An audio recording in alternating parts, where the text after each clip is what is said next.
Olá pessoal, comentando este livro aqui, Hans Kung, Igreja Católica. Ele vai falar da questão da Idade Média, vai falar das cruzadas, né, o uso da violência para você tentar manter a unidade da igreja, né, e da Inquisição. Aí ele cita aqui na página 148, ele vai estar na época do papado em Avignon, né, onde chegou a ter 3 papas. Mas quem pensava que os papas aprenderiam algo com a história e refreariam suas reivindicações exageradas estava muito errado. É sempre uma questão de poder, né? Ou seja, o poder papal estava sendo questionado pelo rei francês. Tá?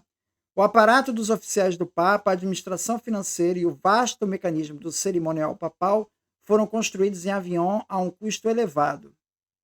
O rei francês queria um Papa submisso, tá? E Roma não aceitava.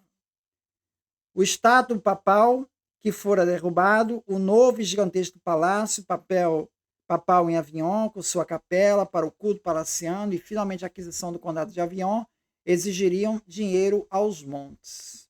O arroxo da taxação papal na Europa toda ficava cada vez mais forte.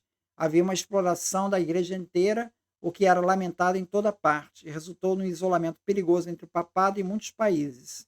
Uma conta que um dia teria de ser paga.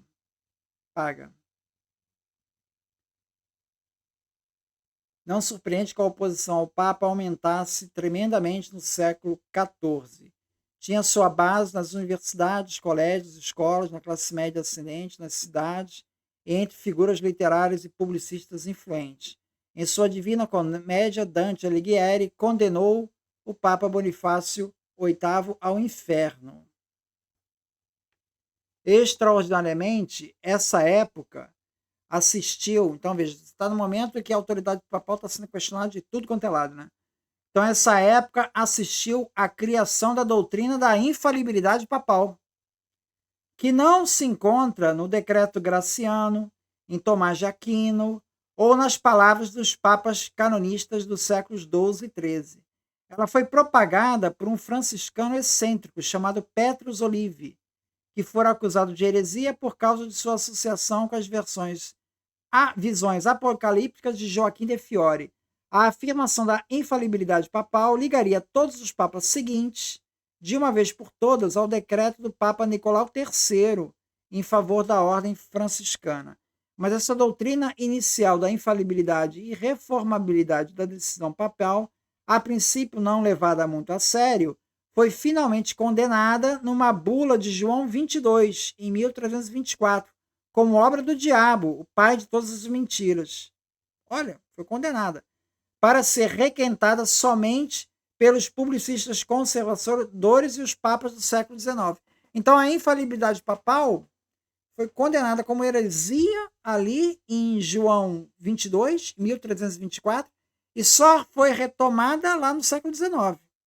Ele está falando ali, aqui já estamos, na página 234, já está falando já sobre o Concílio Vaticano II. Tá? Aí vem, todo esse episódio foi profundamente perturbador. Qual era a causa mais profunda da volta do autoritarismo? Aqui o Vaticano II parecia dar uma reforma na igreja, mas a coisa depois recuou, não foi à frente. Era o desejo romano de poder e a doutrina de uma suposta infalibilidade do ensino da igreja e das decisões papais, que nunca foi investigada após o Vaticano I. Obviamente, isso não permite a correção de erros antigos e impede uma reforma completa. Por quê? Porque o Papa fez determinadas declarações no passado, né? Então, assim, como é que você pode mudar isso? Se tem infalibilidade papal, você está preso, você não tem como mudar, né? Por isso, meu livro Infalível, foi escrito lá pelo Hans Kung, teve que ser escrito. Foi publicado como uma investigação pontualmente em 1970, o centenário da Declaração da Infalibilidade do Vaticano. Eu estava preparado para uma saraivada de críticas de Roma, mas não para o ataque generalizado de amigos teólogos, como Karl Rahner, que quebrou a frente unitária da teologia e da reforma conciliar. Até hoje, a teologia católica não se recuperou dessa divisão. Então, ele mostra que dentro da Igreja Católica há uma divisão em torno desse ponto. A consequência de tudo isso é que em 1968, 1.360 teólogos, homens e mulheres do mundo inteiro, endossavam alegremente a declaração pela liberdade da teologia, produzida em Tübingen, que é a Universidade do Hans Kung. Né? 7 anos mais tarde, depois de 1979, e da cassação pela igreja da minha permissão para lecionar como representante da Igreja Católica, né? As coisas ficaram completamente diferentes. Desde então, quase nenhum teólogo ousou questionar diretamente a doutrina da infalibilidade. Então, Hans Kung, ele questionou essa doutrina lá em 1979, teve adesão, tá? Mas a coisa foi suprimida lá e desde então o tema não voltou a ser discutido. Essa questão da infalibilidade. Que ele mostra que foi proposta lá na Idade Média e rejeitada, né? Ela voltou ali no século XIX. Aqui ele vai falar na página 188, né? Ele vai falar sobre o conflito de Galileu. Ele mostra assim: o conflito de Galileu com a igreja foi um precedente sintomático que envenenou na raiz o relacionamento da igreja com as novas e nascentes ciências naturais. Sua condenação, realizada nos países católicos, com todos os meios de denúncia e inquisidores, criou uma atmosfera de medo, de modo que Descartes adiou indefinidamente a publicação de seu tratado sobre o mundo ou o Tratado do Homem, que só seria publicado 14 anos depois da sua morte. As ciências naturais estavam empreendendo uma emigração quase silenciosa da igreja, estavam saindo da igreja. Nos países católicos, quase mais nenhuma geração de cientistas apareceu. Ou seja, ele mostra esse efeito, né, do Galileu. Não foi um caso pontual. Foi toda uma censura que criou uma animosidade ali e praticamente frustrou qualquer pesquisa científica que vá contrariar ou que vai contestar algum ponto da igreja. Simplesmente ninguém mais tocou no assunto, né? Então, inibiu a pesquisa científica que pudesse ser vista como entrando em conflito com a igreja, né? Aqui ele fala também sobre a questão da pesquisa bíblica, né?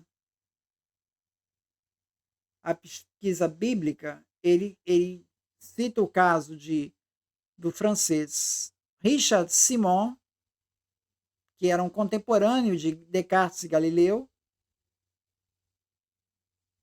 e que aprendeu, foi aluno do Spinoza. Richard Simon, estudou a Bíblia, segundo esse critério crítico, histórico-crítico, né? E descobriu que os 5 livros de Moisés, na verdade, eram compostos a partir de fontes diferentes. Não poderiam vir de Moisés, mas eram produto de um longo desenvolvimento histórico. A crítica histórica de Simon no Antigo Testamento, de 1678, foi imediatamente confiscada por iniciativa do famoso bispo Jacques Bossuet. Assim, o espírito da pesquisa crítica da Bíblia foi esmagado dentro da Igreja Católica, mesmo antes de poder desabrochar. O resultado foi a saída dos exegetas da Igreja de Roma e, assim, da vanguarda intelectual da teologia em geral. Só através do enorme trabalho de gerações inicialmente limitadas e exegetas protestantes, a Bíblia passou a ser o livro mais bem investigado da história do mundo. Ou seja, a prerrogativa já não estava mais na mão dos católicos, por conta dessa atitude hostil com relação. Então, veja, primeiro vem com Galileu. Então, cientistas não podem investigar a Bíblia, tá? Ou trazer qualquer coisa na ciência que contraria a Bíblia. E mais à frente, com Richard Simon, os próprios exegetas católicos não podem contestar a autoridade do magistério da igreja sob censura. Quer dizer, isso acabou transferindo a pesquisa bíblica para fora da igreja católica.